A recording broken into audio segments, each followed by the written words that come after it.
히터 좀 꺼주시기 바랍니다.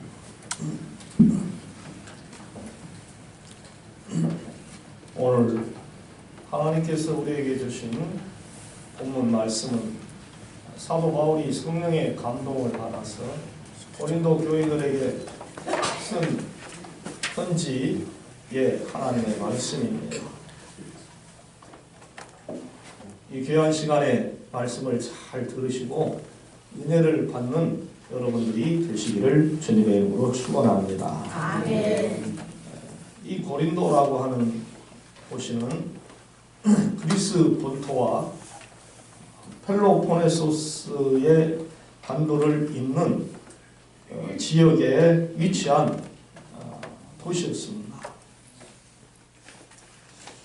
이러한 지정학적인 이점을 가지고 있는 곳이었기에 많은 나라 사람들이 이곳에 몰려들었습니다. 그래서 그 지역은 상업이 발달하게 되었고 금융이 발달하는 그러한 잘 사는 도시가 되었던 것이죠. 그래서 고린도라고 하는 이 도시의 이름을 사용할 때는 그 앞에 무슨 단어가 딱 붙느냐 하면 부유함. 이 부유함이라는 말이 꼭 수식어로 따라 붙었다고 합니다.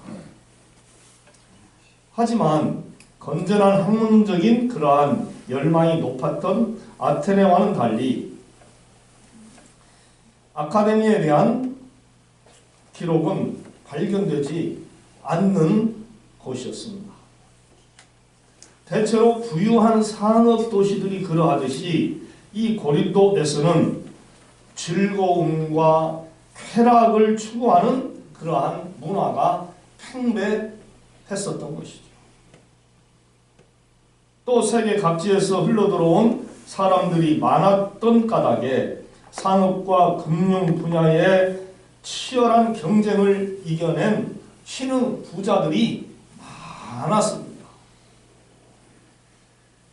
그들은 자신의 출신 계층 때문이 아니라 경제적인 성공으로 인하여서 지위를 높여가는 삶을 살았기 때문에 어떻게 해서든지 이 지역에서는 돈이 많은 부자가 되면 지위가 자동적으로 높아졌기 때문에 돈 벌기 위해서 부유한 삶을 누리기 위해서 경쟁을 최대한 하는 그러한 도시였다고 하는 것이죠. 그래서 시민들은 자기 지위에 대하여 항상 불안한 생활을 할 수밖에 없었다고 하는 것입니다. 그들이 의지할 수 있는 것은 자기 재산과 세계 각지에서 흘러들어온 혼합주의적인 양태의 우상 숭배하는 것이었어요. 이런 곳을 중심으로 사도 바울이 1년 6개월 동안 교회의 터를 닦아서 하나님의 말씀을 전하고 예배를 드리는 그러한 신앙생활을 했던 것이죠. 그 후에 에베소로 돌아가서 고린도 교회에 첫 번째로 편지를 쓰게 된 것입니다. 그때는 추측하기를 고린도 교인들이 교회로서의 여정을 시작한 지 약 4년 내지 5년 정도밖에 되지 않는 그러한 이제 막 개척한 교회 수준이었다고 하는 것이죠. 그러니까 교인들은 사도 바울에게 기초적인 교회의 교리나 또한 신앙생활하는데 어떠한 것이 필요한 것인가 하는 그러한 것들을 많이 질문을 했던 것입니다. 또 고린도 교회를 찾아와서 설교하는 사람들 중에 헬라 문화의 영향을 받아서 예수 그리스도의 죽음보다도 병 고치는 것이나 또 능력이나 기적에만 관심을 두고 있는 사람들도 많이 있었다는 것이죠. 이들은 기독교 초기에 이단주의자들이었던 영지주의자들이었다고 봅니다. 이 영지주의자들은 물질의 세계는 악한 것이고 영적인 세계가 바로 선한 것이다, 이렇게 가르쳤던 것입니다. 이것은 성경 말씀과 어긋나는 가르침이었던 것이죠. 그러니까 교인의 이런 영지주의가 퍼지게 되면 그야말로 교회는 하나님의 교회가 아니라 그 이단자들의 교회로 변해버리고 만다는 것이죠. 저들은 구원이라고 하는 이 구원을 이루려고 한다면 비밀스러운 지식을 통해서 가져야 된다라고 또 주장을 하기도 했습니다. 이런 태도는 사도 바울이 전한 복음의 핵심인 예수 그리스도의 십자가 사상과 부활의 신앙과는 완전히 배척되는 주장이었던 것이죠. 한마디로 말해서 신앙을 왜곡되게 만드는 것이었다는 것이죠. 이런 배경에서 고린도 교인들은 그들의 당면한 문제들에 대하는 것을 바울에게 질문을 했던 것입니다. 여러 가지 이것도 물어보고 저것도 물어보고 많은 것을 질문을 했던 것입니다. 고린도 교인들이 바울에게 질문한 주제들을 크게 7가지로 정리를 합니다. 바울은 그 주제들 중에서 하나를 오늘 본문에서 다루는데 그것이 무엇이냐 하는 겁니다. 그것은 바로 신령한 것입니다. 신령한 것. 그러니까 저들은 신령한 것, 다시 말해서 성령님의 관심이 많았던 것이죠. 성령님이 어떠한 존재이냐, 뭐하는 사람이냐, 뭐하는 존재냐, 이 성령의 관심이 컸습니다. 이에 바울이 성령님과 성령의 은사에 관하여서 3가지로 오늘 본문 말씀 속에서 우리에게 교훈을 주었어요. 그 가르침을 이제 하나씩 살펴보면서 은혜를 받고자 하는데 여러분들이 말씀을 귀를 기울여 잘 들으시고 깨닫는 은혜가 있기를 주님의 이름으로 부탁을 드립니다. 아멘. 할렐루야. 아멘. 첫 번째는 성령님의 역할이었어요. 아멘. 성령님의 역할. 본문 1절로 3절까지의 그 역할이 기록이 되어 있습니다. 바울의 첫 번째 가르침은 성령님이 주님이신 예수님의 신분과 구원의 역사를 드러내는 역할을 한다고 그렇게 가르친 거예요. 본문 2절에서 고린도 교인들에게 그들이 신자가 되기 전에는 고린도에 팽배했던 혼합주의, 즉 우상의 영향 아래 끌려 살았었다고 하는 것을 상기시켰습니다. 그렇죠. 예수님을 알지 못했을 때는 우리 한국 사람들도 수많은 샤머니즘을 믿었고 우상을 숭배하면서 살았지 않습니까? 고린도 성도들도 예수님을 알기 전에는 그렇게 살았다는 거죠. 그러나 교인이 된 지금 바울은 영지주의자들의 거짓된 주장에 영향을 교인들이 받지 않도록 가르치는 데 힘을 쏟은 것입니다. 이단 사상도 문제였지만은 방언이나 병을 고치는 것 같은 것으로 잘못된 신앙인이 될까 봐서 성령님의 역할을 사도 바울이 고린도 교인들에게 가르쳤다고 하는 것입니다. 바울은 기독론에 입각한 성령님의 역할을 첫 번째로 가르친 것입니다. 이 가르침은 다음과 같이 추정되는 2가지 사건을 배경으로 주어졌을 것으로 성경의 학자들은 봅니다. 첫 번째 사건은 소위 방을 한다는 신자들이 예수님을 욕하거나 저주하는 경우가 발생했던 것 같습니다. 그들이 고린도 교회에 소속이었을 가능성을 배제할 수는 없지만 교인들은 예수님을 주님으로 섬기며 교회의 머리로 인정하기에 그럴 가능성은 매우 낮다고 봅니다. 오히려 고린도 교회를 반대하는 어떤 이방 종교의 영적인 지도자가 신적 기원의 방언을 빌미로 삼아서 예수님을 비방했을 가능성이 높았다고 하는 것이죠. 따라서 바울은 고린도 교인들에게 예수님을 저주하고 비방하는 방언은 성령님에게서 나온 것이 아니다 라고 각인을 시킨 것입니다. 방언을 아무리 잘하고 아무리 병을 고치는 능력이 있고 무슨 신비한 일을 한다고 할지라도 예수 그리스도를 부인하고 성령을 부인하고 하는 것은 하나님에게서 나온 것이 아니다는 거예요. 성경이 원하는 성경의 가르침이 아니라는 것이죠. 이단이라고 하는 것입니다. 솔직한 말.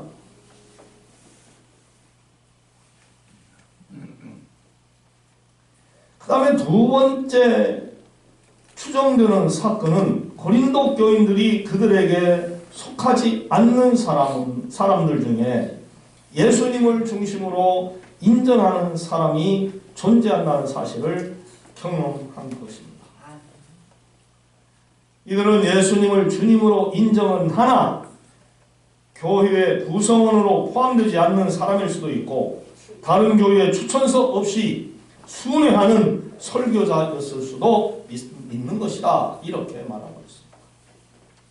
바울은 그들이 예수 그리스도의 주권을 인정한다면 성령님의 인도를 받는 자라고 판단을 해도 된다라고 가르쳤어요. 이렇게 성령님의 역할은 예수님의 신분과 구원의 역사를 드러냈어요. 3절 하반절에 보면 주라고 하는 말이 나오는데 이 주는 헬라어로 큐리오스라고 합니다. 이 단어는 구약을 낭독할 때에 하나님의 이름을 망령되이 일컫지 말라. 그 말씀을 대신 발음했던 주를 헬라어로 번역을 한 것입니다.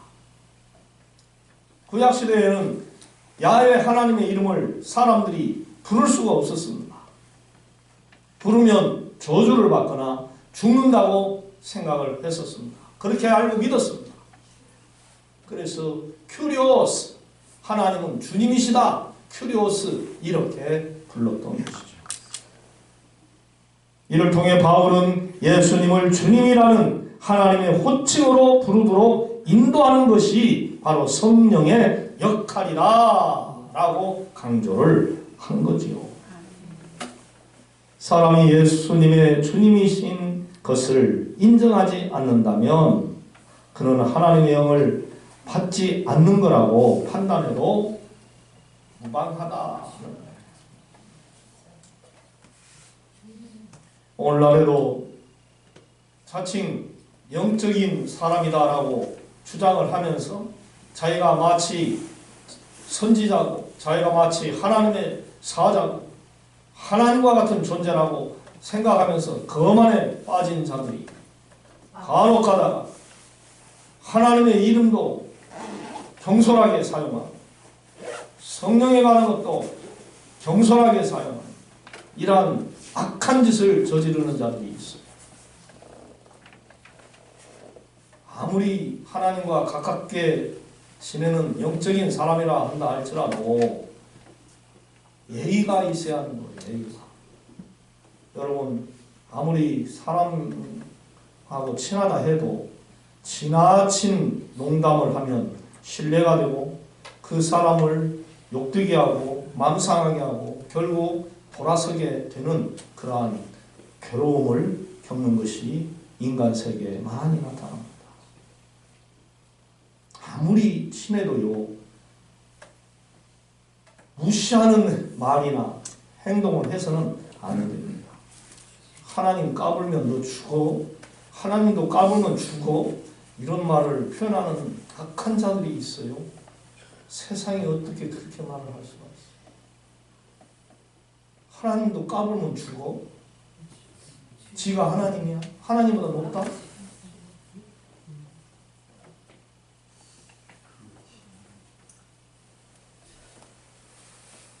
참으로 악한 목사, 악한 교인들이, 또한 하나님을 안 믿는 세상 사람들이 이 세상에 아주 많아요.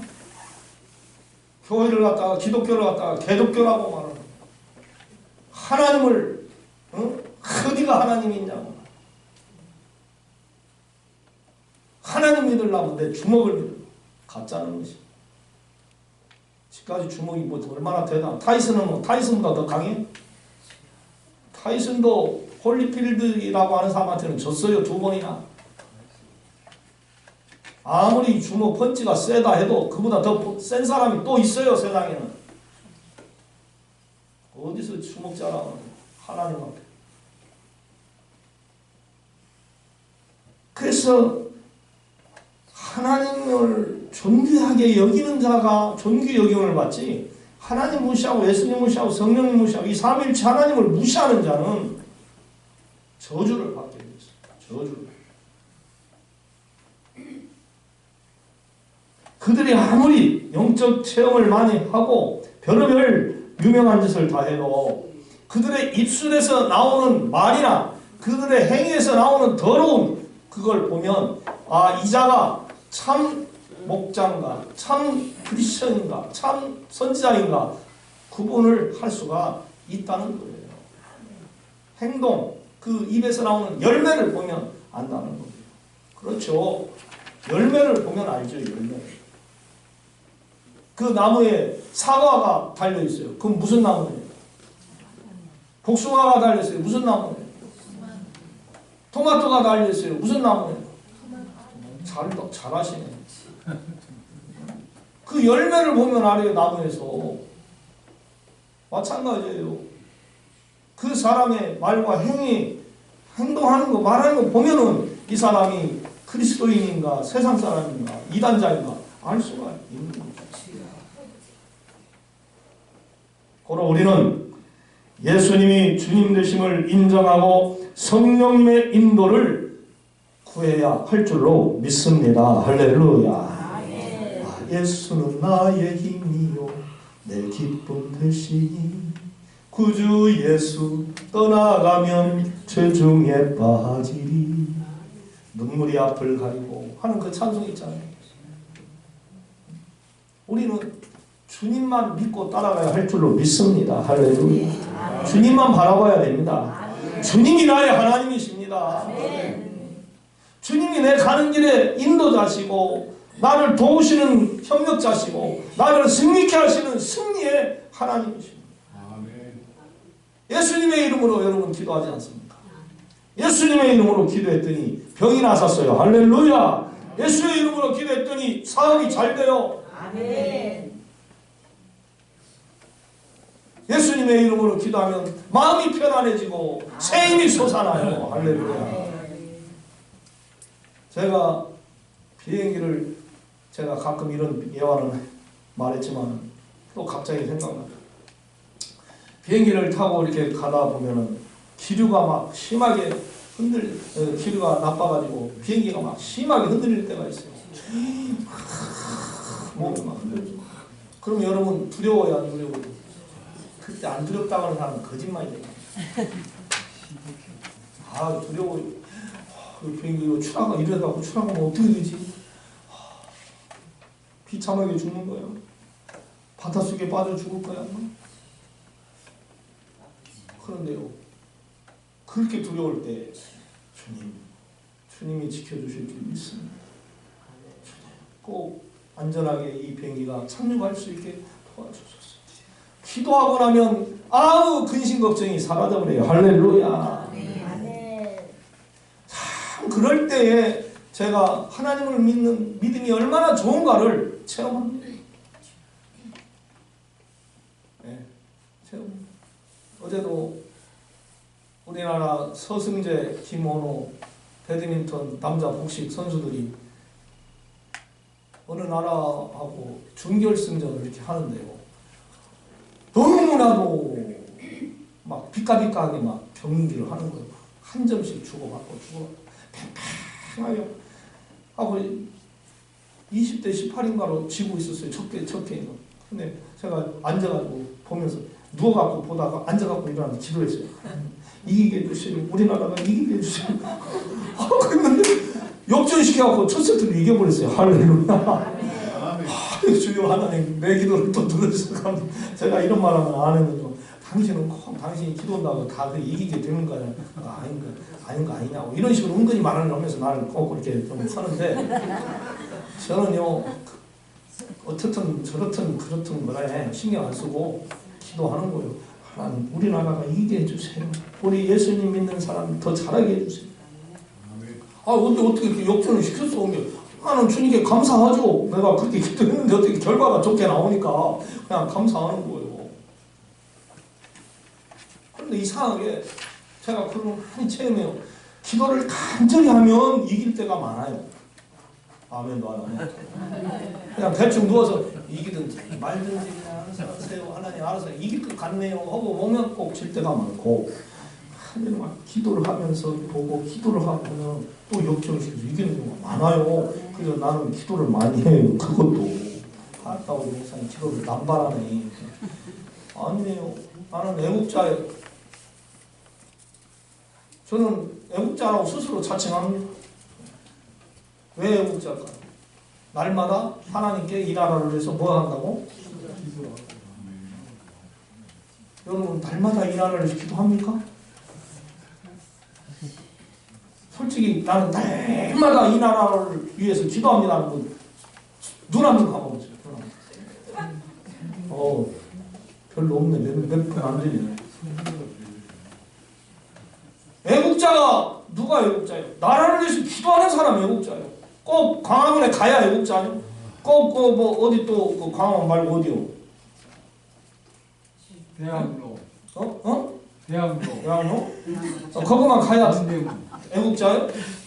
윤석열이만 지지해야 애국자고 이재명이 지지해야만 애국자예요? 아니에요. 그 사람들 지지 안 해도 이 나라를 위해서 기도하고 잘 되기를 기도하는 그 사람이 진짜 애국자인 거예요. 사람을 의지했더니 얼마나 우리에게 고통을 줘요. 사람들이 민주당이나 국민의힘이나 정말로 마음에 안 드는 거 많아요. 말하니까 짜증나고 승질나는 게 많아요. 정말로 진짜 나라를 위해서 걱정하는 국회의원 되어야죠. 대통령 되어야죠. 아멘. 아멘.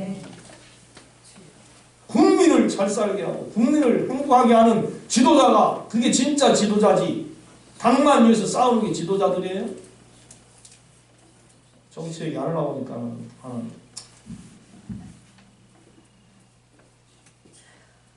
누가 애국자인가?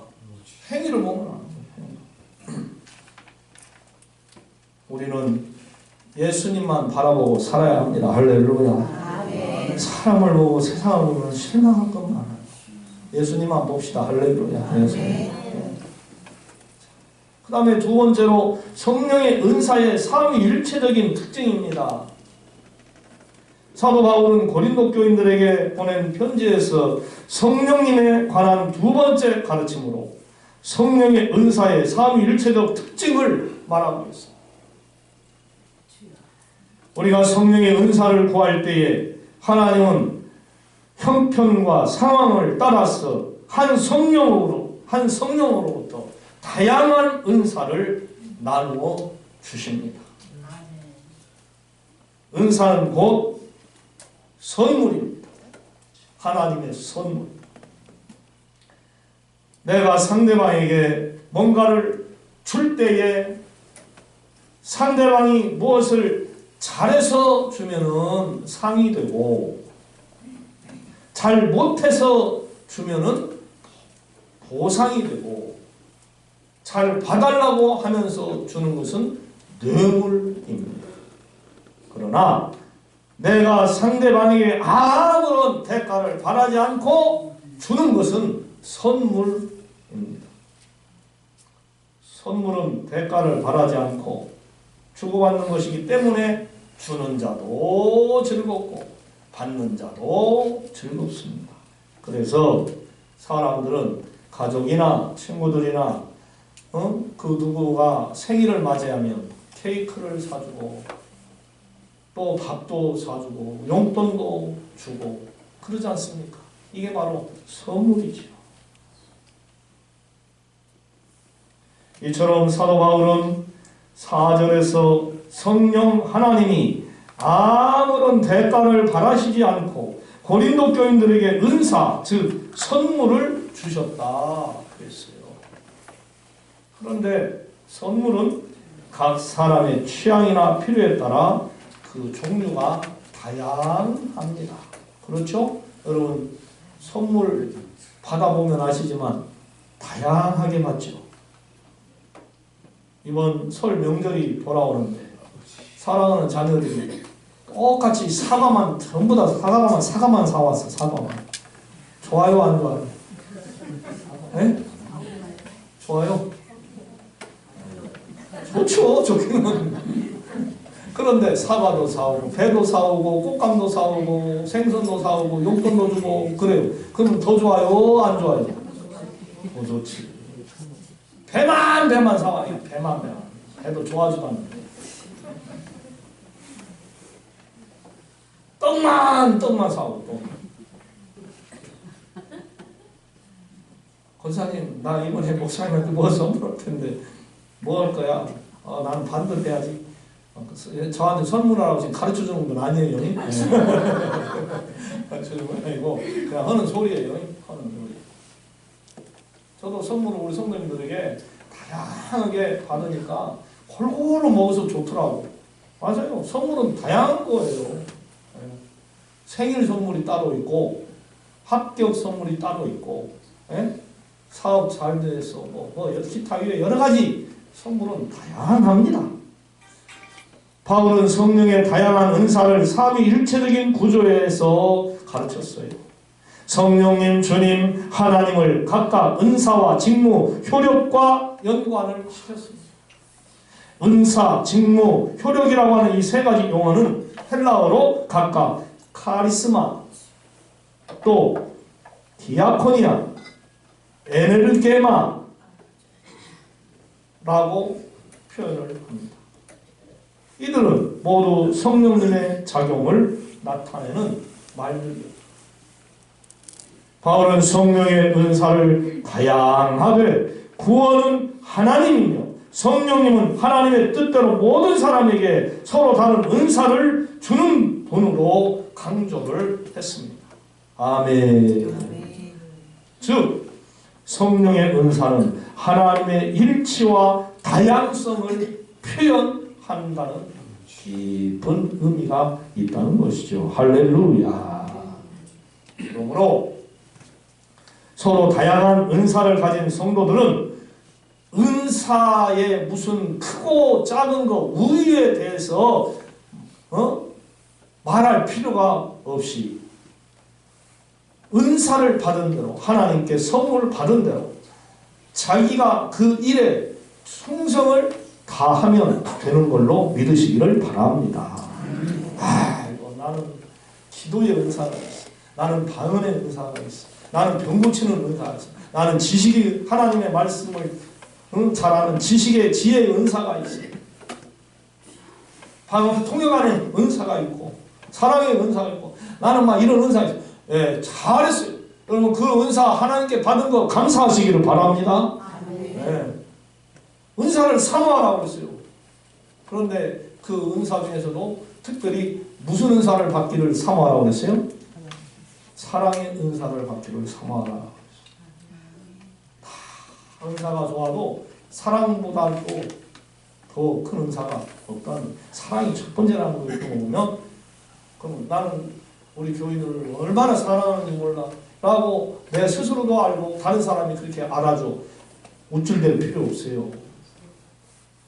내가 우리 교회에서 최고로 높다라고 자만할 필요도 없어요. 아멘. 자기가 하나님께 받은 그 은사를 성실하게 교회를 위해서 일하면 될 줄로 믿습니다. 할렐루야.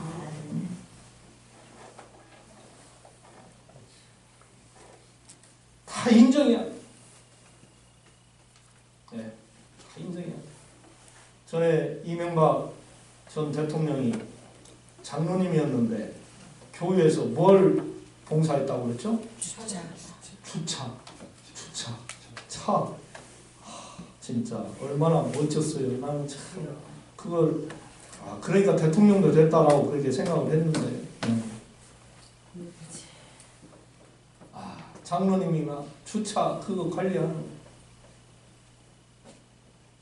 또 유명한 장로님이 세상 지휘적으로도 막 유명한 장로님이 막 쓰레기를 이렇게 분리하고 있어요. 보기가 처할까요? 얼마나 멋있습니까? 얼마나 멋있어요. 그런 장면이. 권사님도 세상에도 국회의원이고 돈 많은 사장님 또 막 공부도 잘하고 막 공무원이야. 그런 사람이 교회에서 막 열심히 막 여전들 활동을 하고 얼마나 멋있어요. 그리고 지저분하고 뭐 깨끗하고를 떠나서 교회 안에서 어떤 일을 하든지 그 은사대로 하는 거 알아줘야 됩니다. 할렐루야. 네. 알아줘야 돼요. 어디 가면은 분위기를 잘 띄워. 전은옥 집사님, 서경자 권사님, 우리 교회 두 분이 아주 활발한 것 같아. 내가 보면 이렇게 말 한마디도 재밌고 우리 장금영 권사님은 또 사진 잘 찍는 거 어디 가면 밥 잘 사주고 하여간 교인들 이렇게 보면은 다 잘하는 것이 있어. 얼마나 고마운지 몰라. 우리 서로 옆에 성도님들에게 성도님 참 잘해요. 그렇게 인사 한번 해주시다. 격려해 주세요. 성도님 참 잘하고 계세요. 아멘. 잘하고 계세요, 여러분들. 진짜 이름 없이 빛도 없이 아주 잘하고 계세요. 바로 성령님께서 이렇게 다양하게 일을 하신다는 거죠. 그 다음에 세 번째로 공동체 성장을 위한 성령의 은사입니다. 공동체 성장을 위한 성령의 은사. 앞에서 살펴본 대로 삼위일체적인 특성을 지닌 이 성령의 은사는 개인의 유익보다도 교회의 공동체적 성장을 위해서 주어지는 것임을 알 수가 있어요. 7절 이하에서 사도 바울은 삼위일체 하나님이 각 사람에게 성령을 나타내심의 결과인 은사들을 구체적으로 10가지를 나열했습니다. 거기 나타내심이라고 하는 이 표현이 있는데 헬라어로 파네르오시스입니다. 나타내심, 파네르오시스. 이는 성령의 은사가 보이는 것이 아니라 성령님이 나타나시는 것임을 말하는 거예요. 아멘. 성령님의 나타나심. 이를 통해 바울은 성령의 은사가 성령님의 존재와 활동을 증거하는 것을 강조했어요. 바울은 이를 은사들이 모두 같은 성령님에 의해 주어지고 작동하며 분배되는 것임을 명시한 거예요. 그는 이런 은사들이 개인에게 주어진 목적이 개인의 이익이 아니라 공동체의 이익을 위한 것임을 밝혔다는 겁니다. 즉 성령의 은사는 교회의 성숙과 성장을 돕기 위해 주어지는 것이라 하는 뜻이에요. 할렐루야. 성령의 은사에 대한 공동체적인 사도 바울의 이해와 그에 따른 가르침은 복음서에서도 많이 볼 수가 있어요. 요한복음 20장 22절에서 예수님은 숨을 내쉬며 이르시되 성령을 받으라. 숨을 내쉬며 성령을 받으라. 이렇게 말씀하셨어요. 마치 성령님이 입김을 불거나 숨을 내쉬는 행동을 통하여 일어나는 것처럼 보여주는 것이죠. 그런데 숨이라고 하는 이 표현은 구약에서 하나님께서 생명을 주실 때에 나타나는 표시입니다. 하나님께서 흙을 당신의 형상대로 흙을 가지고 빚어가지고 그 코에다가 무엇을 불어넣었다 그랬어요? 생기를 불어넣었어요. 숨을 불어넣었어요. 그랬더니 생명이 된지라. 요한복음에서 성령을 받은 제자들은 부활하신 예수님으로부터 새 생명을 받아 이제는 내가 아닌 하나님을 위한 삶을 살아갈 수 있게 된 것을 가르쳐 줍니다. 즉 그들은 공동체적인 삶을 살아갈 수 있게 되었던 것. 또한 요한복음 20장 22절 하반절에 기록된 예수님의 말씀에 의하면 부활하신 예수님은 그분의 십자가 처형 이후에 두려워 떨고 있는 제자들에게 성령님을 선물로 주셨습니다. 성령을 받으라! 이어지는 23절에서 누구의 죄든지 너희가 용서해 주면 그들의 죄는 용서받을 것이고 용서해 주지 않으면 용서받지 못할 것이며 그대로 남아 있을 것이라. 이 구절은 예수님이 제자들에게 주신 성령님의 효력에 관한 설명입니다. 우리는 이 말씀을 통해서 예수님이 제자들에게 주신 성령님의 효력이 죄의 용서와 화해라는 것을 확인하게 됩니다. 다시 말해서 성령님은 그리스도인 공동체 안팎에서 서로에 대한 죄 용서와 화해를 이루도록 인도하신다는 거예요. 아멘. 네. 여러분 화해하시기를 바랍니다. 할렐루야. 네. 서로 용서하시고 아멘. 네. 서로 용서하시고 화해해야 돼요. 교회에서도 나눠지면 그 교회는 좋은 교회 못 됩니다. 용서하지 못하면 좋은 가정 될 수 없습니다. 내 남편의 죄를 용서하고 내 아내의 잘못을 봐주고 이해하고 되도록이면 칭찬하고 격려해주고 그래야지.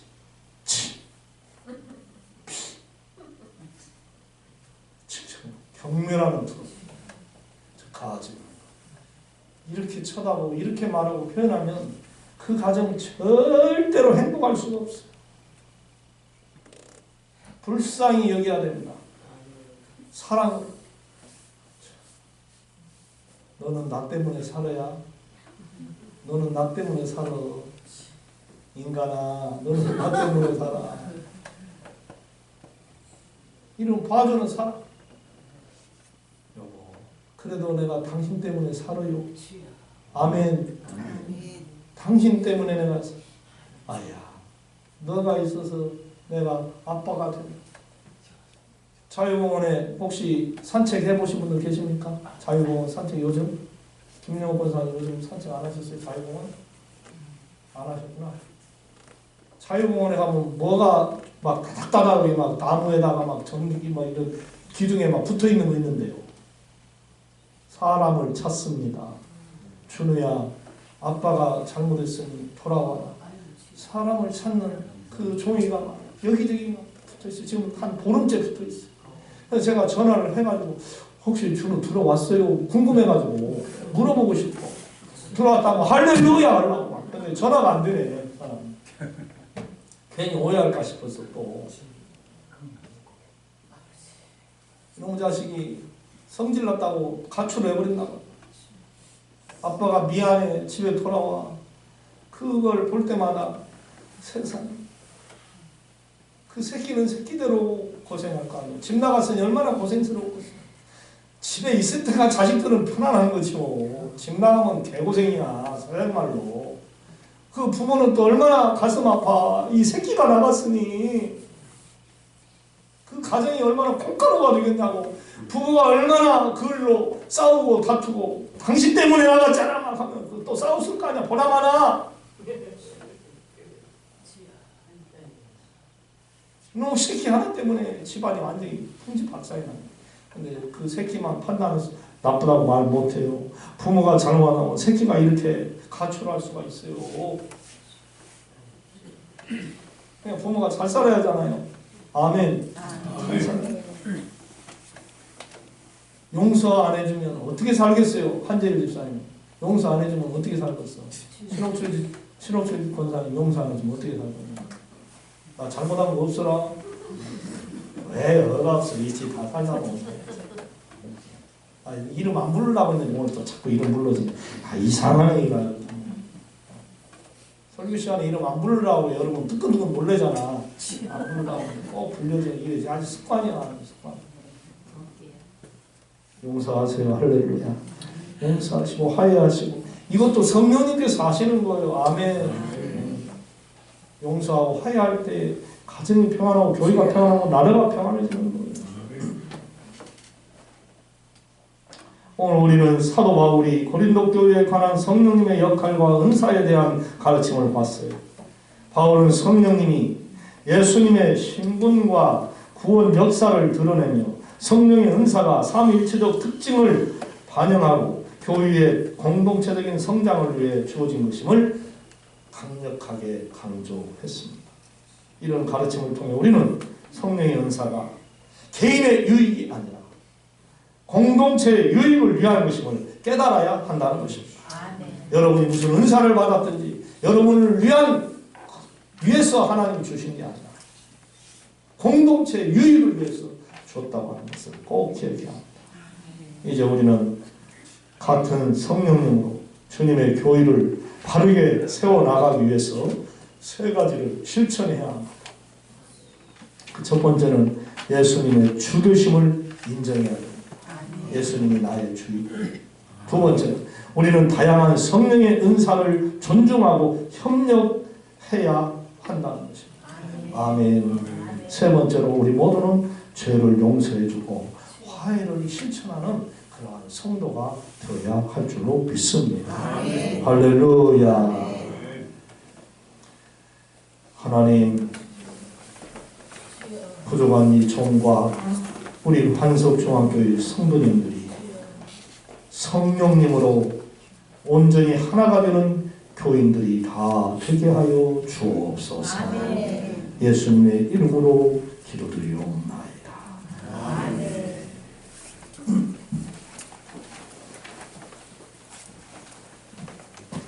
다 같이 찬송가 393장을 찬양합니다.